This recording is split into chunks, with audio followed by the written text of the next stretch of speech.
একটা প্রশ্ন করি, যদি আজ আপনার জীবনটা আটকে থাকে তাহলে তার জন্য সত্যিই কে দায়ী? কেউ একজন, নাকি আপনার একটা অভ্যাস? একজন লোক প্রতিদিন বলতো, আগামীকাল থেকে শুরু করব, আজ না, কাল। এই কাল বলতে বলতে 1 বছর কেটে গেল। তার বন্ধু ছোট ছোট পদক্ষেপ নিয়ে এগিয়ে গেল, আর সে এখনও সঠিক সময়ের অপেক্ষায়। মজার বিষয় কি জানেন? সফল মানুষ আর সাধারণ মানুষের মধ্যে সবচেয়ে বড় পার্থক্য প্রতিভা নয়, অভ্যাস। আপনি প্রতিদিন যা করেন 6 মাস পরে আপনি সেটাই হয়ে যান। আপনি যদি প্রতিদিন 30 মিনিট শেখেন, আপনি বদলাবেন।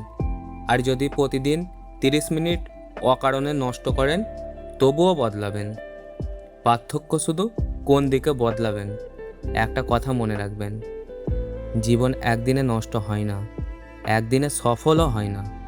ছোট ছোট সিদ্ধান্ত, ছোট ছোট অভ্যাস আর প্রতিদিনের কাজ, এই তিনটাই আপনার ভবিষ্যৎ লিখে দেয়। তাই আজ অন্য কাউকে দোষ দেওয়ার আগে নিজেকে একটা প্রশ্ন করুন, আজ আমি এমন কি করলাম যা আমাকে গতকালের চেয়ে এক ধাপ এগিয়ে নিল? যদি উত্তর না থাকে, তাহলে কাল নয়, এখনই শুরু করুন।